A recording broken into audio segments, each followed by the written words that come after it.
رب زدني علما رب زدني علما إن الحمد لله نحمده ونستعينه ونستغفره ونعوذ بالله من شرور أنفسنا ومن سيئات أعمالنا من يهده الله فلا مضل له ومن يضلل فلا هادي له وأشهد أن لا إله إلا الله وحده لا شريك له وأشهد أن محمدًا عبده ورسوله يا أيها الذين آمنوا اتقوا الله حق تقاته ولا تموتن إلا وأنتم مسلمون يا أيها الناس اتقوا ربكم الذي خلقكم من نفس واحدة وخلق منها زوجها وبث منهما رجالا كثيرا ونساء واتقوا الله الذي تساءلون به والأرحام إن الله كان عليكم رقيبا يا أيها الذين آمنوا اتقوا الله وقولوا قولا سديدا يصلح لكم أعمالكم ويغفر لكم ذنوبكم ومن يطع الله ورسوله فقد فاز فوزا عظيما أما بعد فإن خير الحديث كتاب الله وخير الهدي هدي محمد صلى الله عليه وسلم وشر الأمور محدثاتها وكل محدثة بدعة وكل بدعة ضلالة وكل ضلالة في النار فأعوذ بالله من الشيطان الرجيم بسم الله الرحمن الرحيم قد أفلح المؤمنون الذين هم في صلاتهم خاشعون والذين هم عن اللغو معرضون والذين هم للزكاة فاعلون والذين هم لفروجهم حافظون إلا على أزواجهم أو ما ملكت أيمانهم فإنهم غير ملومين فمن ابتغى وراء ذلك فأولئك هم العادون والذين هم لأماناتهم وعهدهم راعون والذين هم على صلاتهم يحافظون أولئك هم الوارثون الذين يرثون الفردوس هم فيها خالدون معزز سامعین کرام، حاضرین جمعہ، قوم کے نوجوان ساتھیوں، عزیز طلبہ اور پردہ نشین میری ماں اور بہنوں، اللہ رب العالمین کے حمد و ثنا، عظمت و کبریائی اور آخری نبی جناب محمد رسول اللہ صلی اللہ علیہ وسلم پر بے شمار درود و سلام کے بعد معلوم ہو کہ خطبہ مسونہ کے بعد سورہ مومنون کی ابتدائی 11 آیات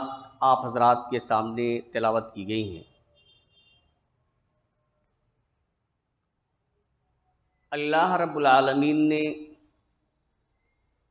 ان آیات میں کامیاب ہونے والے مومنوں کی 7 صفات کا ذکر فرمایا ہے۔ آج کی اس جمعہ کے خطبے میں انہی 7 صفات کے متعلق کچھ باتیں میں آپ حضرات کے سامنے رکھنا چاہتا ہوں۔ اللہ رب العالمین سے دعا ہے کہ الہ العالمین ہمیں کتاب و سنت کی روشنی میں صحیح بات کہنے اور کما حقہ اس پر عمل کرنے کی توفیق عطا فرمائے، آمین۔ حاضرین گرامی، اللہ رب العالمین نے فرمایا قد افلح المؤمنون، یقیناً مومن کامیاب ہو گئے۔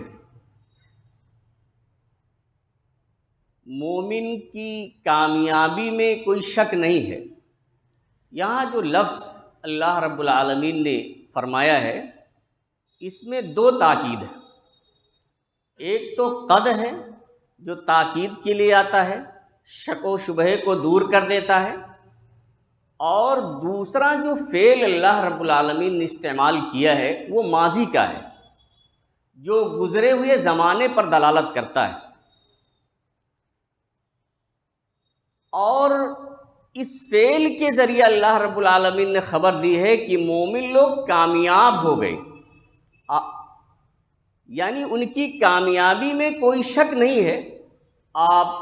جیسے اپنی زبان میں کہتے ہیں، اگر کسی کام کے کرنے کا آپ نے کسی سے وعدہ کیا ہے کہ یہ کام میں کروں گا، اور اس جس سے وعدہ کرتے ہیں اس سے آپ کہتے ہیں کہ یہ کام ہو چکا آپ کا، یعنی ماضی کے ساتھ کہتے ہیں ارے یہ آپ کا کام ہو چکا ہے، اس میں آپ پریشان نہ ہوں، جبکہ ابھی آپ اسے مستقبل میں کریں گے، آئندہ آنے والے زمانے میں کریں گے، ابھی آپ نے کام شروع بھی نہیں کیا ہے، ابھی آپ وعدہ کر رہے ہیں لیکن کہتے ہیں وہ کام آپ کا ہو چکا ہے، یعنی ماضی کے ساتھ خبر دیتے ہیں، یہ کہنا چاہتے ہیں کہ جو آپ سے وعدہ کیا جا رہا ہے اس میں کوئی شک اور شبہ نہیں ہے۔ تو ایسے ہی اللہ رب العالمین، کیونکہ کامیابی یہاں مراد تو آخرت کی ہے، لیکن اللہ رب العالمین نے ماضی کا جو صیغہ استعمال کیا ہے اسی لیے کہ گویا کہ وہ کامیاب ہو چکے ہیں، ان مومنوں کی کامیابی میں کوئی شک اور شبہ نہیں ہے، کسی طرح سے تذبذب کا شکار نہیں ہونا چاہیے۔ لیکن یہاں اللہ رب العالمین نے اس آیت کے بعد پھر اس کامیابی کا فوراً ذکر نہیں فرمایا کہ کون سی کامیابی مومنوں کو نصیب ہو جائے گی، اس کا ذکر اللہ رب العالمین نے 10 اور 11 نمبر آیات میں ذکر کیا ہے کہ کامیاب ہو گئے، کون سی کامیابی؟ اولئک هم الوارثون، بیچ میں کچھ صفات کا ذکر کیا ہے، اسے اس کامیابی کے ذکر کے بعد میں انشاءاللہ ذکر کروں گا۔ کامیاب ہو گئے وہ مومن، یعنی وہ وارث ہوں گے کس چیز کے؟ الذین یرثون الفردوس، جو جنت الفردوس کے وارث ہوں گے، یعنی وہ مومنون جنت الفردوس کے وارث ہوں گے، اہم فیہا خالدون، کچھ دنوں کے لیے نہیں، کچھ مہینوں کے لیے نہیں، کچھ سالوں کے لیے نہیں، بلکہ ہمیشہ ہمیش اس میں رہیں گے۔ وہ کوئی خاص وقت ایک متعین نہیں ہے کہ کچھ وقت کے لیے، کچھ دنوں کے لیے ان کی کامیابی کا صلہ ان کو دیا جائے گا، بلکہ وہ ہمیشہ ہمیش اس میں رہیں گے۔ اس میں جنت الفردوس میں، جنت الفردوس، اللہ کے رسول صلی اللہ علیہ وسلم نے فرمایا کہ جب تم اللہ رب العالمین سے جنت کا سوال کرو تو جنت الفردوس مانگو، اور جنت الفردوس جنت کے درمیان میں بالکل بیچ میں سب سے اعلیٰ مقام ہے، اسی کے اوپر رحمان کا عرش موجود ہے، اور اسی کے نیچے سے جنت کی ساری نہریں جاری ہوں گی۔ تو یہ کامیابی ہے مومنوں کے لیے جس کا ذکر اللہ رب العالمین نے کیا ہے۔ اور یہاں ایک لفظ آپ غور کریں کہ اللہ رب العالمین فرماتے ہیں کہ وارث ہوں گے، وہ وارث ہونے کا ایک مطلب یہ ہے کہ وہ جنت کے سب سے زیادہ مستحق ہوں گے، کیونکہ وراثت یہ ایسی چیز ہے کہ جس کی وجہ سے مال کا وارث سب سے زیادہ مستحق ہوتا ہے۔ کسی کے انتقال ہونے کے بعد، باپ کے انتقال ہونے کے بعد جو اس کے ورثہ ہوتے ہیں وہی اس کے زیادہ مستحق ہوتے ہیں۔ اسی طرح سے ایک بات یہ بھی کہی جاتی ہے، چونکہ جنت آدم علیہ السلام کو اللہ رب العالمین نے عطا کی تھی، وہ باپ ہی کی ملکیت ہے، اس لیے جو بھی ان کی اولاد اچھے عمل کرے گی یا جو خوبیاں یہاں ذکر کی جا رہی ہیں ان خوبیوں کو اپنائے گا تو وہ اس مال کا، اس جنت کا وارث ہوگا۔ اسی طرح سے ایک روایت کے اندر اللہ کے رسول صلی اللہ علیہ وسلم نے یہ فرمایا کہ وراثت کیسے ہوگی؟ اس طرح سے کہ ہر شخص کے لیے اللہ رب العالمین نے دو منزل تیار کر رکھی ہے، دو جگہیں اللہ رب العالمین نے قیامت کے دن کے لیے تیار کر رکھی ہیں۔ الفاظ یہ ہیں حدیث کے کہ ما منکم من احد الا ولہ منزلان، تم میں سے ہر شخص کے لیے دو جگہیں اللہ رب العالمین نے تیار کر رکھی ہیں، منزل فی الجنہ و منزل فی النار، یعنی ہر شخص چاہے وہ اچھا ہو یا برا ہو، ہر شخص کے لیے اللہ رب العالمین نے قیامت کے دن دو جگہیں متعین کر دی ہیں، تیار کر رکھی ہیں، ایک جگہ جنت میں اور ایک جگہ جہنم میں، اچھے شخص کے لیے بھی اور برے شخص کے لیے بھی۔ لیکن فَإِذَا مَاتَ فَدَخَلَ النَّارَ، جب وہ شخص مر جاتا ہے، وہ شخص مر جائے، وفات پا جائے اور جہنم میں داخل ہو جائے گا تو وَوَرِثَ أَهْلُ الْجَنَّةِ مَنزِلَهُ، تو اہل جنت جو جنتی ہوں گے اس جہنمی شخص کے اس منزل، اس مکان اور اس گھر کے وارث ہو جائیں گے۔ یعنی اللہ رب العالمین جنتیوں کو، جو جہنمی لوگ ہیں ان کے لیے جو اللہ رب العالمین نے جنت میں گھر اور محل تیار کر رکھا ہے اس کا انہیں وارث بنا دے گا۔ اور فَذَلِكَ قَوْلُهُ أُولَئِكَ هُمُ الْوَارِثُونَ، اللہ کے رسول صلی اللہ علیہ وسلم نے فرمایا یہی اس کا مطلب ہے اللہ رب العالمین کے اس قول کا کہ أُولَئِكَ هُمُ الْوَارِثُونَ، یہی لوگ وارث ہونے والے ہیں۔ یعنی جہنمیوں کے لیے اللہ رب العالمین نے جنت میں جو مقام تیار کر رکھا ہے، جو گھر اور جو جگہ متعین کر رکھی ہے، کیونکہ اب وہ جنت میں نہیں جا سکے، جہنم رسید ہو گئے، اس لیے اللہ رب العالمین اس جگہ کا وارث ان مومنوں کو بنا دے گا، یہی اس کا مفہوم ہے۔ تو مومن لوگ کامیاب ہو گئے، اور کامیابی کا مطلب یہی ہے کہ یہ جنت پہ جنت الفردوس کے وارث ہوں گے۔ اب ان مومنین کی صفات کا اللہ رب العالمین نے ذکر فرمایا ہے، الذین هم فی صلاتہم خاشعون۔ کون مومن؟ دیکھیں ایمان تو خود ایک صفت ہے اور بغیر ایمان کے کوئی عمل مقبول ہی نہیں ہے، لیکن اس کے علاوہ اللہ رب العالمین فرماتے ہیں کون مومن جو نماز خشوع و خضوع کے ساتھ پڑھتے ہیں۔ خشوع کیا چیز ہے؟ خشوع سے مراد قلب اور دل کی یکسوئی ہے۔ قلبی یکسوئی کا مطلب یہ ہے،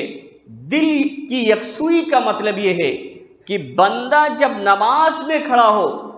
تو اس کا دل دوسرے خیالات سے،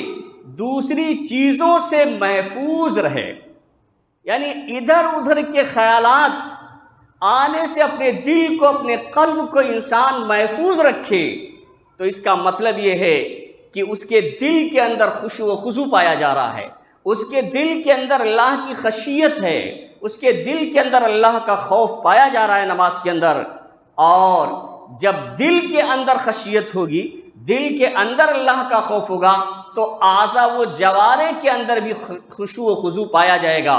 اور اعضاء و جوارح کے خاشع ہونے کا مطلب یہ ہے کہ ادھر ادھر نماز میں دیکھا نہ جائے، کھیل کود نہ کیا جائے، بالوں اور کپڑوں کو بار بار سنوارا نہ جائے۔ کبھی کبھی دیکھنے میں آتا ہے کہ بہت سے لوگ ایسے ہوتے ہیں جو پوری نماز میں زاربند صحیح کرتے رہتے ہیں، پوری نماز لنگی سمیٹتے رہتے ہیں، پوری نماز میں داڑھی کھجلایا کرتے ہیں۔ یہ خشوع و خضوع کے منافی ہے کہ آپ بلا ضرورت کبھی کان کھجلاتے ہیں، کبھی ناک میں انگلی ڈال رہے ہیں، کبھی انگلی چٹکھاتا رہتا ہے آدمی، اور کبھی لنگی اوپر کر رہا ہے، کبھی ازار صحیح کر رہا ہے، کبھی ٹوپی ادھر ادھر کر رہا ہے۔ تو یہ چیزیں خشوع و خضوع کے منافی ہیں، اور ادھر ادھر کبھی کبھی آدمی دیکھنے لگتا ہے۔ حضرت عائشہ صدیقہ رضی اللہ تعالیٰ عنہ بیان فرماتی ہیں کہ میں نے اللہ کے رسول صلی اللہ علیہ وسلم سے سوال کیا، سألت رسول اللہ صلی اللہ علیہ وسلم عن الالتفات فی الصلاۃ، میں نے اللہ کے رسول صلی اللہ علیہ وسلم سے نماز میں ادھر ادھر دیکھنے کے بارے میں، ادھر ادھر متوجہ ہونے کے بارے میں سوال کیا کہ اگر کوئی شخص ادھر ادھر دیکھتا ہے، متوجہ ہوتا ہے، اس کے بارے میں سوال کیا تو آپ صلی اللہ علیہ وسلم نے فرمایا ہوا اختلاس یختلسہ الشیطان من صلاۃ العبد، ادھر ادھر دیکھنا، چکر مکر کرنا نماز کے اندر، متوجہ نہ ہونا، یہ تو شیطان کی طرف سے اچک لینا ہے، شیطان وہاں بندے سے اس کے خشوع و خضوع کو اچک لیتا ہے، جھپٹ لیتا ہے، یہ اللہ کے رسول نے فرمایا۔ تو سامعین کرام، وہ مومن کامیاب ہوں گے جو اپنی نماز میں خشوع و خضوع اختیار کریں گے، بلکہ ایسی کوئی بھی چیز جس سے نماز کی خشوع و خضوع میں کمی ہو جائے، نماز میں ایک سوئی نہ رہ جائے، آدمی دوسری طرف متوجہ ہو جائے، ان تمام اعمال سے منع کیا ہے۔ یہاں تک کہ اللہ کے رسول صلی اللہ علیہ وسلم نے تو یہ بھی فرمایا کہ اگر کھانا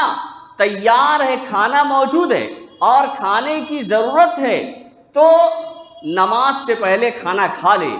نماز سے پہلے کھانا کھا لے۔ اسی طرح سے اگر کسی کو قضاء حاجت کی ضرورت ہے، پیشاب لگی ہوئی ہے یا اور اس کے علاوہ پخانے کی ضرورت ہے، تو پھر اسے روکنے کی ضرورت نہیں ہے کہ آدمی یہ سوچے چلیے 2 رکعت پڑھنا ہے، کسی حساب سے پڑھ لیں، ادھر اس کی طرف سے دباؤ ہو رہا ہے، پیشاب باہر آنا چاہتی ہے اور آپ کوشش کر رہے ہیں، اس کو روک رہے ہیں اور کہ 2 رکعت نماز پڑھ لیں اس کے بعد ہی یہ کریں گے، نہیں، اس سے خشوع و خضوع میں کمی ہو جاتی ہے۔ اس لیے اللہ کے رسول نے فرمایا کہ اگر کھانے کی ضرورت ہے تو کھانا کھا لیجئے، لا صلاۃ بحضرۃ الطعام ولا هو يدافعه الاخبثان، کہ کھانے کی موجودگی میں پھر نماز آپ نہ پڑھیں۔ اسی طرح سے اگر پیشاب و پاخانہ کی ضرورت ہے تو نماز نہ پڑھیں، اس سے فراغت کے بعد، تاکہ یکسوئی رہے، اطمینان رہے، سکون رہے۔ ایک مرتبہ اللہ کے رسول صلی اللہ علیہ وسلم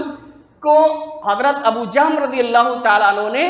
ایک چادر دی جو بہت ہی منقش تھی، بہت ہی اس میں زیادہ نقش و نگار بنے ہوئے تھے۔ اللہ کے رسول صلی اللہ علیہ وسلم نے وہ اس چادر کو اوڑھ کر نماز پڑھی تو آپ نے اس چادر کو پھر واپس بھجوایا اور کہا کہ جاؤ ابو جہم کو یہ چادر واپس کر دو اور اس کی جگہ پہ انبجانیہ چادر لے آؤ جو غیر منقش ہے، کیونکہ فَإِنَّهَا أَلْهَتْنِي عَنْ صَلَاتِي، کیونکہ اس چادر کے نقش و نگار نے، اس کے بیل بوٹوں نے مجھے مشغول کر دیا ہے۔ یعنی خشوع و خضوع میں کمی ہو جاتی ہے۔ تو ایسی کوئی بھی چیز یا ایسا کوئی بھی عمل جس سے نماز کی خشوع و خضوع میں کمی ہو،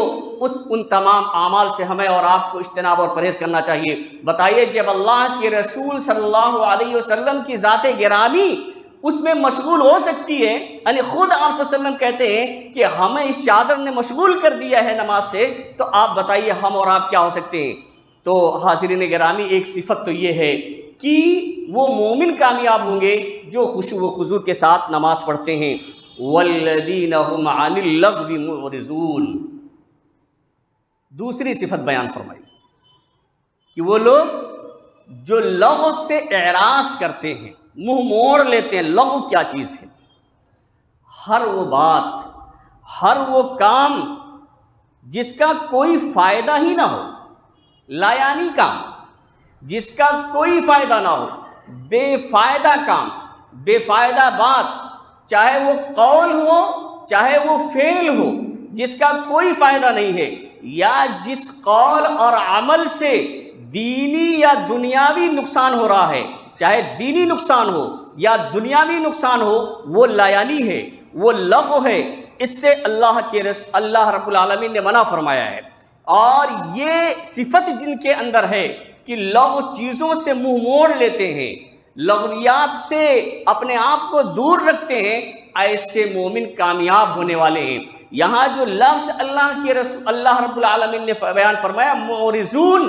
اعراض کرنے والے ہیں، آپ غور کریں، لغو کام کرنا دور کی بات، لایانی چیزوں کا انجام دینا یہ دور کی بات ہے، بلکہ ان مومنین کا طریقہ یہ ہے، ان کی خوبی یہ ہے کہ اس سے رخ ہی موڑ لیتے ہیں، اس سے اعراض کرتے ہیں۔ یعنی وہ انجام دینے کی بات نہیں ہے، وہ ان کی عادت بن چکی ہے کہ کوئی بھی غلط کام، کوئی بھی قبیح چیز جس کا کوئی فائدہ نہیں ہے، نہ دینی فائدہ ہے نہ دنیاوی فائدہ ہے، وہ ایسے کام سے اپنے منہ کو موڑ لیتے ہیں، اس کو انجام دینے کی تو دور کی بات ہے۔ اللہ کے رسول صلی اللہ علیہ وسلم نے فرمایا من حسن اسلام المرء ترکہ ما لا یعنی،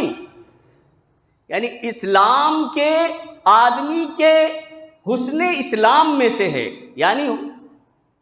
آدمی کے اسلام کی یہ اچھائی ہے کہ آدمی لایانی چیزوں کو چھوڑ دے، بے فائدہ چیزوں کو ترک کر دے۔ اور اللہ رب العالمین نے سورہ فرقان میں جہاں رحمان کے بندوں کی صفات کا ذکر کیا ہے وہیں یہ صفت بیان فرمائی ہے، وَإِذَا مَرُّوا بِاللَّغْوِ مَرُّوا كِرَامًا، کہ رحمان کے اچھے نیک اور صالح بندے وہ ہیں کہ جب وہ لغو کام کے پاس سے گزرتے ہیں، بیہودہ چیزوں کے پاس سے ان کا گزر ہوتا ہے، اس کو انجام دینے کی بات نہیں ہے، بلکہ ادھر اسے اگر کبھی گزر ہوتا ہے تو شرافت کے ساتھ، عزت کے ساتھ وہ گزر جاتے ہیں، پھر اس میں مشغول نہیں ہو جاتے ہیں۔ ان غلط کام کرنے والے لوگوں کے ساتھ وہ بھی اسی میں وہ غلط کام نہیں کرنے لگتے ہیں، بلکہ اس میں وہاں سے شرافت کے ساتھ نکل جاتے ہیں۔ تو دوسری صفت یہ ہے کہ جب کوئی لغو اور بیہودہ بات دیکھے، کوئی عمل دیکھے تو اس سے وہ مومن اعراض کرے، اس سے منہ موڑ لے، تو وہ مومن کامیاب ہے۔ والذین هم للزکاة فاعلون، اور وہ لوگ جو زکوٰۃ ادا کرنے والے ہیں۔ دیکھیے زکوٰۃ کے بارے میں کئی مرتبہ ذکر کیا گیا ہے، لیکن آج میں اختصار کے ساتھ اشارہ کر دوں کہ دیکھیے مالوں میں زکوٰۃ، روپے پیسے سونے چاندی کا زکوٰۃ وہ الگ نصاب ہے، لیکن ہم میں بہت سے لوگ ایسے بھی ہیں جن کو اللہ رب العالمین نے کھیتی باڑی سے بھی نوازا ہے، یعنی روپے پیسے جو کماتے ہیں تجارت میں کاروبار کر کے وہ الگ ہے، اس کے علاوہ کھیتی باڑی سے بھی نوازا ہے۔ ہمارے پاس کھیت بھی ہیں، ہمارے ہاں غلہ بھی پیدا ہوتا ہے، اس میں بھی زکوٰۃ دینا واجب ہے، اور اس کا نصاب بالکل الگ ہے۔ بہت سے لوگ اس کی طرف توجہ نہیں دیتے ہیں، جس طرح سے روپے پیسے میں زکوٰۃ دینا واجب ہے، اور نہ دینے والا وہ اللہ رب العالمین کے مواخذے سے بچ نہیں سکتا ہے۔ ایسے جب غلہ پیدا ہوتا ہے، اس غلے میں اگر نصاب تک پہنچ گیا ہے، اور غلے کا نصاب آپ کو معلوم ہونا چاہیے کہ 5 وسق جو 7.5 کنٹل بنتا ہے، اگر 7.5 کنٹل غلہ پیدا ہو جاتا ہے تو اس میں زکوٰۃ فرض ہو جاتی ہے۔ اگر کوئی شخص زکوٰۃ نہیں نکالتا ہے تو اللہ رب العالمین کے ہاں اس کی گرفت ہوگی۔ اور اس میں نکالنا کتنا ہے، اس کا اصول اللہ کے رسول صلی اللہ علیہ وسلم نے بیان فرمایا۔ یہ اس لیے ذکر کر دیتا ہوں کیونکہ اس وقت دھان کی فصل کاٹی جا رہی ہے، بہت سے لوگوں کے ہاں دھان کی پیداوار ہوگی، تو اس میں زکوٰۃ نکالنا واجب ہے۔ اللہ کے رسول نے اصول بتا دیا ہے کہ اگر آسمانی بارش سے پیدا ہو یا اسی طرح سے نمی والی زمین ہو، اس میں سینچائی کی ضرورت نہ پڑتی ہو، تو اس میں 10% نکالنا ہے، یعنی اگر 7.5 کنٹل ہو گیا ہے تو 10 کلو میں 1 کلو 10% نکالنا ہے۔ لیکن اگر وہی غلہ سینچائی کرنے کے بعد پیدا ہو، جیسے کہ گیہوں وغیرہ میں سینچائی کرنی پڑتی ہے، تو وہاں 5% نکالنا ہے، یعنی 20 کنٹل میں 1 کنٹل نکالنا ہوگا، 20 کلو میں 1 کلو نکالنا ہوگا، یعنی اس کا نصاب بالکل الگ ہے۔ اور اگر کچھ بھی کمی کرتا ہے تو اللہ رب العالمین کے یہاں اس کا مواخذہ ہوگا۔ اس پہ بھی ہمیں اور آپ کو غور کرنا چاہیے۔ جس طرح سے روپے پیسے میں، سونے اور چاندی میں زکوٰۃ نکالتے ہیں، اسی میں غلے میں بھی زکوٰۃ نکالنا واجب اور ضروری ہے۔ تو اللہ رب العالمین نے فرمایا والذین هم عن اللغو معرضون والذین هم للزکاة فاعلون، یہ تیسری صفت۔ اور چوتھی صفت ہے والذین هم لفروجهم حافظون الا على ازواجهم او ما ملكت ايمانهم فانهم غير ملومين فمن ابتغى وراء ذلك فاولئك هم العادون۔ فرمایا کہ جو لوگ اپنی شرمگاہوں کی حفاظت کرتے ہیں، یعنی زناکاری نہیں کرتے، بدکاری نہیں کرتے ہیں، دوسری عورتوں کی طرف نگاہ نہیں اٹھاتے، ایسے مومن کامیاب ہوں گے جو بدکاری سے، بے حیائی سے، زنا سے اپنے آپ کو دور رکھتے ہیں۔ لیکن یہاں واضح کر دیا اللہ رب العالمین نے کہ اسلام نے رہبانیت کی طریقے سے، جوگیوں کی طریقے سے جنسی خواہش کو پوری کرنے سے کلی طور سے منع نہیں کیا ہے، اس کی اجازت دی ہے الا علی ازواجہم او ما ملکت ایمانہم، سوائے اپنی بیویوں اور لوڈیوں کے۔ چونکہ اب لوڈیوں کا سلسلہ رہا نہیں، تو صرف بیوی ہی ایک چیز ہے جس کے ذریعہ جنسی خواہش پوری کی جاتی ہے۔ تو اللہ رب العالمین نے فرمایا فَإِنَّهُمْ غَيْرُ مَلُومِينَ، تو ایسے لوگ ملامت زدہ نہیں ہیں، یعنی اپنی جنسی خواہش جائز طریقے سے اپنی منکوحہ بیوی سے جس سے اس نے نکاح کر رکھا ہے اس سے وہ جنسی خواہش پوری کرتا ہے تو کوئی ملامت نہیں ہے، بلکہ اللہ رب العالمین نے تو حکم دیا ہے کہ ان مردوں اور عورتوں کا نکاح کر دو جن کا نکاح نہیں ہوا ہے، اسی طرح سے اپنی لوڈیوں اور غلاموں کو جو نیک ہیں ان کا بھی نکاح کر دو۔ اگر وہ لوگ جو ہے غنی نہیں ہے، مالدار نہیں ہے، تو اللہ رب العالمین انہیں مالدار بنا دے گا اپنے فضل خاص سے، تو اس کو کلی طور سے منع نہیں ہے، لیکن یہ خواہش صرف بیوی کے ساتھ پوری کی جا سکتی ہے اور دوسری لوڈی، لیکن یہ سلسلہ تو اب نہیں رہا، تو صرف ایک ہی آپشن بچتا ہے۔ اس کے علاوہ اللہ رب العالمین نے آگے یہ بیان فرمایا فَمَنِ ابْتَغَىٰ وَرَاءَ ذَلِكَ فَأُولَٰئِكَ هُمُ الْعَادُونَ، لیکن جو لوگ اس کے علاوہ راستہ اور طریقہ اختیار کرتے ہیں، یعنی بیوی یا لوڈی کے علاوہ کوئی دوسرا طریقہ اختیار کرتے ہیں، دوسرے کی بیوی کے پر نگاہ ڈالتے ہیں، یا قوم لوط جیسا عمل کرتے ہیں، ہم جن پرستی کرتے ہیں، یہ بھی اس کے علاوہ میں ہے، یعنی بیوی کے علاوہ کوئی بھی، جو آج کل بڑا شور و ہنگامہ چلتا ہے، لوگوں کی بڑی خواہشیں ہوتی ہیں ہم جن پرستی کی، تو یہ چیز بھی اسی میں ہے۔ اسی طرح سے نکاح متعہ ہے، اس کی بھی تردید اس سے ہو جاتی ہے، کیونکہ یہ بھی وراء ذالک میں ہے، کیونکہ یہ نکاح سرے سے ہوتی نہیں ہے جس میں ایک متعین کر لیا جاتا ہے کہ متعینہ دنوں کے لیے عقد کیا جا رہا ہے، نکاح کیا جا رہا ہے، تو چاہے وہ بیوی کو چھوڑ کے، چاہے وہ قوم لوط جیسا عمل کے ذریعہ اپنی خواہش پوری کرے، یا دوسری عورتوں کے ذریعہ اپنی بیوی کے علاوہ خواہش پوری کرے، یا ہاتھ وغیرہ کے ذریعہ اپنی خواہش پوری کرے، یا جانور وغیرہ کے ذریعہ پوری کرے، یا اپنے ہی مثل جن سے وہ پوری کرے، یہ سب وراء ذالک میں ہیں، اور ان کے بارے میں اللہ رب العالمین فرماتے ہیں فَأُولَٰئِكَ هُمُ الْعَادُونَ، یہ حد سے تجاوز کرنے والے لوگ ہیں، ایسے لوگ یہ حد سے بڑھ جانے والے ہیں، ایسے لوگ سرکس ہیں، اللہ رب العالمین کی گرفت سے وہ لوگ بچ نہیں سکتے ہیں۔ حاضرین گرامی، یہ 5 صفات میں نے آپ کے سامنے ذکر کی، وقت ختم ہو چکا ہے، اس لیے آئندہ صفات انشاءاللہ میں آئندہ جمعے کے خطبے میں ذکر کروں گا۔ اللہ رب العالمین سے دعا ہے کہ الہ العالمین، اللہ رب العالمین نے جن صفات کے اس میں ذکر کیا ہے وہ صفات ہمیں اپنے اندر پیدا کرنے کی توفیق عطا فرمائے۔ الہ العالمین ہمیں ہمیشہ کتاب و سنت کے مطابق زندگی گزارنے کی توفیق عطا فرمائے۔ الہ العالمین ہم میں جو پریشان حال ہیں ان کی پریشانیوں کو تو دور فرما دے، جو لوگ بیمار ہیں انہیں شفائے کامل و عاجل عطا فرما، جو لوگ مقروض ہیں انہیں قرض کی ادائیگی کی توفیق عطا فرما۔ بارک اللہ لنا ولکم فی القرآن العظیم ونفعنا وإیاکم بالآیات والذکر الحکیم، انہ تعالی جواد کریم ملک الرؤوف الرحیم۔